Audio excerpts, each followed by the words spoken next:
राधे राधे सभी को।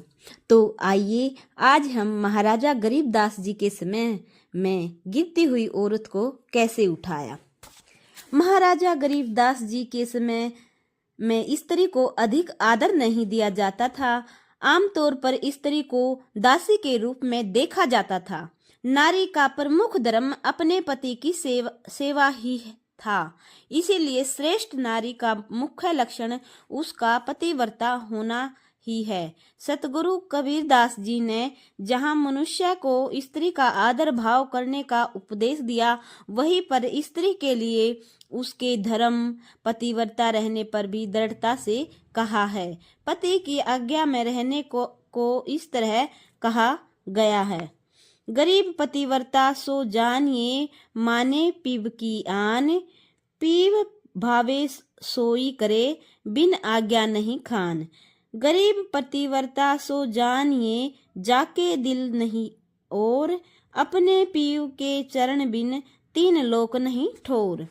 ऐसी स्त्री जो अपने पति की सेवा करती और उसके चरणों में रहकर उसकी आज्ञा में अपना जीवन व्यतीत करती है, सतगुरु कबीरदास जी कहते हैं कि ऐसी नारी गंगा के समान है।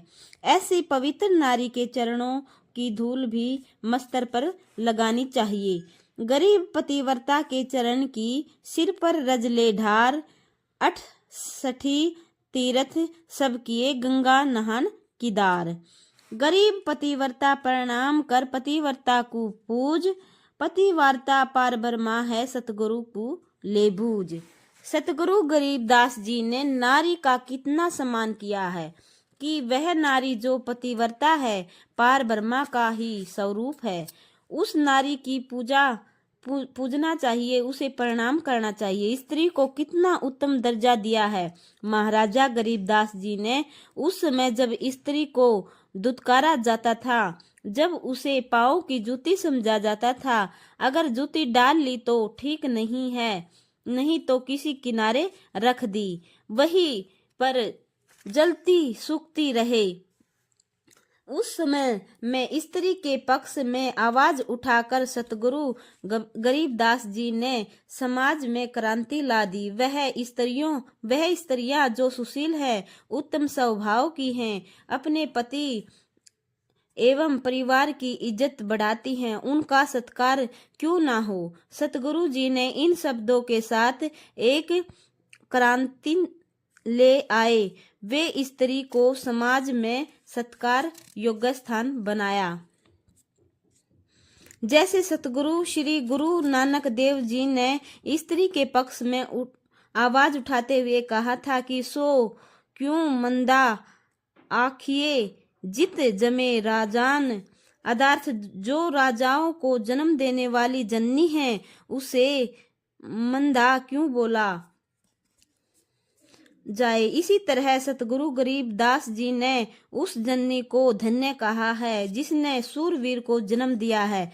गरीब धन सूरे की माए क्यों जिन जाया रणधीर, दासी भक्ता माया की लाख जन्म तपतीर। समाज में सभी स्त्रियां एक जैसी नहीं होती। जो स्त्रियां जिन्होंने अपने चरित्र को बद चलनी से बिगाड़ रखा है, संसार में मान योग्य नहीं होती। ऐसी स्त्रियों से हमेशा दूर रहने की प्रेरणा दी है। गरीब उल्टी मांग भराए करी, मंजन कर के गात, मीठी बोले मगन होए, लाए बोहे विधि घात।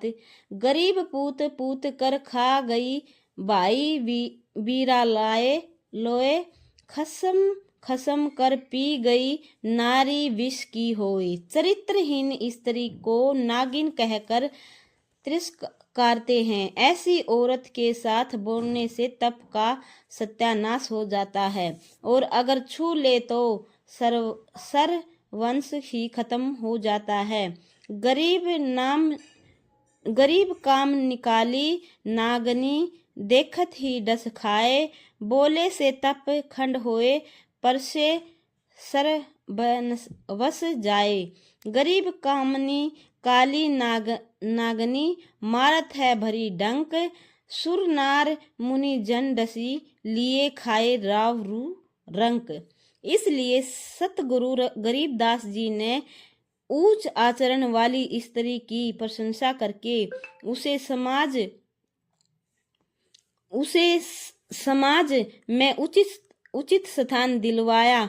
वहीं पर दुर्व्यवहार करने वाली आचरणहीन स्त्री को अपना आचरण सुधारने हेतु भी प्रेरणा दी। उस स्त्री को भी ऊंचे आचरण की बनकर समाज में योग्य स्थान बनाना चाहिए। इस तरह सतगुरु गरीबदास जी ने स्त्री संसार को सुधारने में विशेष योगदान दिया।